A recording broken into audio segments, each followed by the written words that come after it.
Candidates का पूरा analysis. BJP जैसी बगावत भगदड़ से बचने के लिए किया गया सेफ गेम प्लान। सांसदों को 2 टूक मैसेज। हाईकमान रहेगा सबसे ऊपर। टिकट तय करने के लिए कांग्रेस स्क्रीनिंग कमेटी की 4, सब कमेटी की 1 और केंद्रीय चुनाव समिति की 3 मीटिंग अब तक हो चुकी है। इसके बाद 2 लिस्टों में 28 उम्मीदवारों की घोषणा की गई है। हरियाणा चुनावों के लिए कांग्रेस हाईकमान ने सेफ गेम खेलने की कोशिश की है। इसी वजह से 2 लिस्टों में सिर्फ 32 उम्मीदवारों की घोषणा की गई। कांग्रेस हाईकमान की चिंता भाजपा की एक साथ जारी 67 उम्मीदवारों की पहली लिस्ट से थी, जिसके जारी होते ही 24 घंटों में मंत्री और मौजूदा विधायक समेत 32 नेताओं ने पार्टी छोड़ दी। कांग्रेस की स्क्रीनिंग कमेटी की 4 मीटिंग हुई है। उसके बाद 3 मीटिंग कांग्रेसी चुनाव समिति की हुई। आखिरी बैठक में राहुल गांधी की जगह खुद सोनिया गांधी पहुंची थी। इसके बावजूद पार्टी बड़ी लिस्ट जारी करने की हिम्मत नहीं दिखा पाई।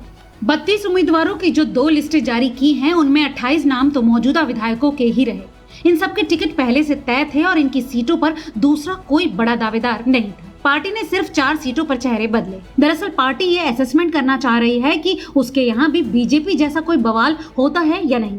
कांग्रेस के केंद्रीय नेतृत्व ने दोनों लिस्टों में सभी गुटों को साधने की कोशिश भी की है।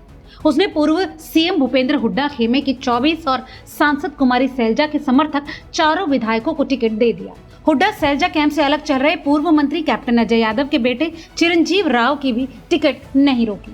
कांग्रेस हाईकमान हरियाणा में सिर्फ जीत चाहता है, इसीलिए ईडी जांच और नोहू हिंसा के केस में फंसे अपने 4 विधायकों और दूसरे दलों से आए 2 नेताओं के नाम भी पहली लिस्ट में क्लियर कर दिए।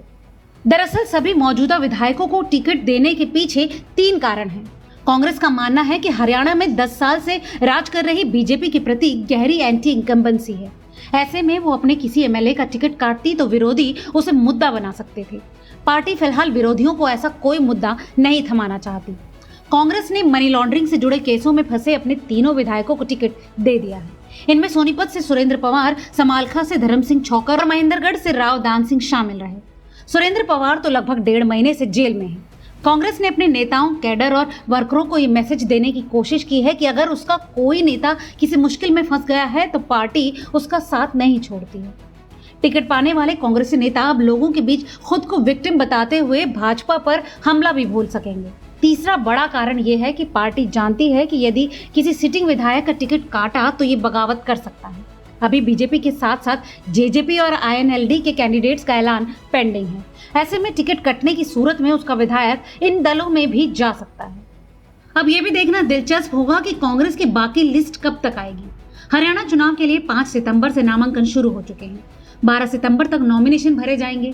कांग्रेस बची हुई 59 सीटों पर भी टिकटों का ऐलान एक साथ करेगी, इसकी उम्मीद नहीं है। इसके लिए 2 या उससे ज्यादा लिस्टें आ सकती हैं।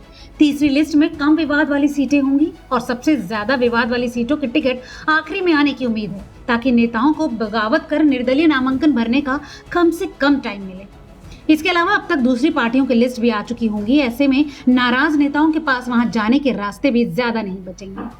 अभी देखना दिलचस्प होगा कि कांग्रेस की दूसरी और तीसरी लिस्ट कब तक आती है और उसके बाद कांग्रेस पार्टी में नेताओं के बीच खलबली मचने वाली है या कुछ और।